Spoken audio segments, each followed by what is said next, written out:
Hi, Andy. Congrats last night. Thanks. Obviously, massive comeback results. I know Curtis's role is normally to come in early when a few wickets are falling down. Given that role, did you think that type of innings he had it in him, considering he normally has to play a little bit more conservatively? Yeah, we did think he had it in him. We've seen him enough to know how good a player he is and how adaptable he is to the way the game is going. So we're very lucky with our kind of middle order, how flexible, George, Gareth and Curtis all are. So there was no really the beauty of this team at the moment is we never really feel out of the game, particularly with our batting. So I think that obviously showed yesterday.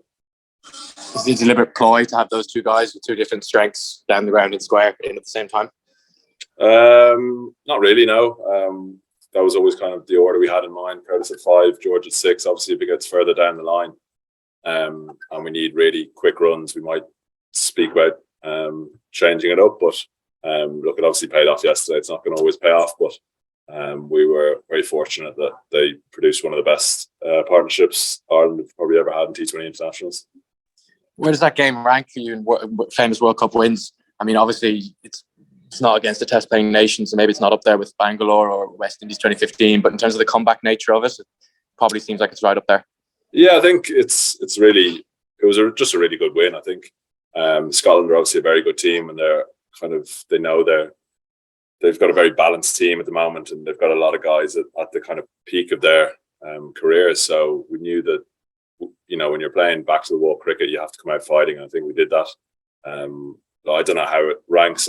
That's not for me to kind of judge. That's for other people to talk about. But certainly from just a must-win game to pull something like that out of the bag was pretty impressive. But it also means nothing if we can't get a job done tomorrow. Just looking at the figures there, he obviously bowled very well as well, did Curtis. I know different bowlers have set plans for bowling at different stages, but is there an argument for maybe giving him another over here or there? Yeah, I mean, look, it's flexible. I mean, a lot of this is hindsight, and some people bowl well the first game, it doesn't go as well the second game. It's very much heat of the moment and going with what you think when you're out there. It's easy to say, we got 2 for whatever, and he should have bowled another one. But the way our top 3 bowlers have been bowling over the last few weeks, they have the full backing. But it's also nice to be able to just throw the ball to Curtis as well whenever I feel like it. Thanks, Mel. Thanks, Nathan.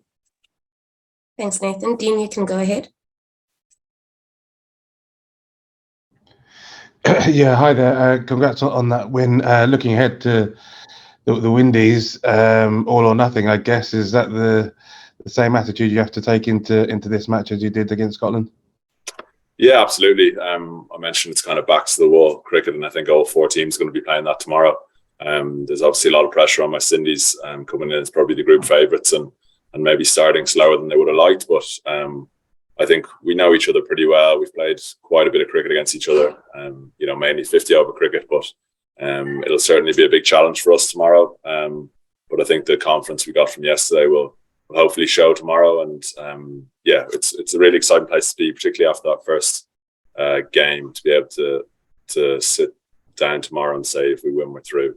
So hopefully we can produce something special tomorrow. And do you get a sense that there is a bit of pressure on the West Indies, having started with that defeat to Scotland, that there might just be something you can play on there to try and help you? I think so. I think they're going to be expected to win. I think a lot of people are going to expect them to win. They've won the competition twice.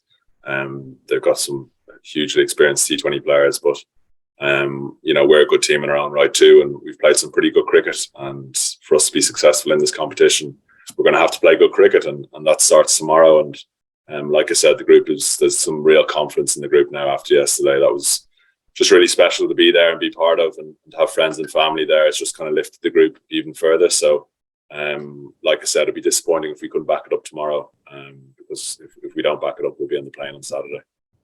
And just while you said most people will be expecting the West Indies to win from the outside, but for yourselves personally, do you kind of not see it necessarily that way? As you said, you've had some success against them in both T20 and 50 over cricket in the past. You've got some experienced players yourself who are well used to this kind of pressure. Actually, from within your camp, do you feel that it's a much more even contest? Yeah, I think the confidence within the group has showed over the last sort of 8 to 10 months. I think we we don't go out and fear any team anymore. That's kind of gone out of our mindset. You know, sometimes a team might be more skillful than us in the day, and that probably showed against Zimbabwe. But there's definitely no fear of any opposition when we go into a game. You know, there's been a bit of a shift in the thinking over the past number of years with this Irish group, and that's driven by the top from the coaches and all the support staff. And we try to drill that into the players that we're playing on an even playing field, and hopefully that shows in the way we perform. And just finally, from me, what would a win tomorrow mean for you? Would it be the biggest of your career in as far as it goes, or was that too much? Yeah, I mean, it'll certainly be up there. I think it's such a big occasion, a World Cup, and particularly in a place like Australia where they're cricket mad, and you know, there's a lot of Irish people in Australia who would show a great interest if we played in some of the famous grounds around Australia, and just kind of pitting ourselves against the best in the world is something you strive for. So I certainly think, from a personal point of view, if we could get over the line tomorrow, it would be a huge achievement just for the group. But like, it's, as long as we go out there and put in a really good and a performance we can be proud of, that's all we can really ask, and we'll see where we're sat at the end of the day tomorrow. Cheers, thanks. Good luck. Thank you.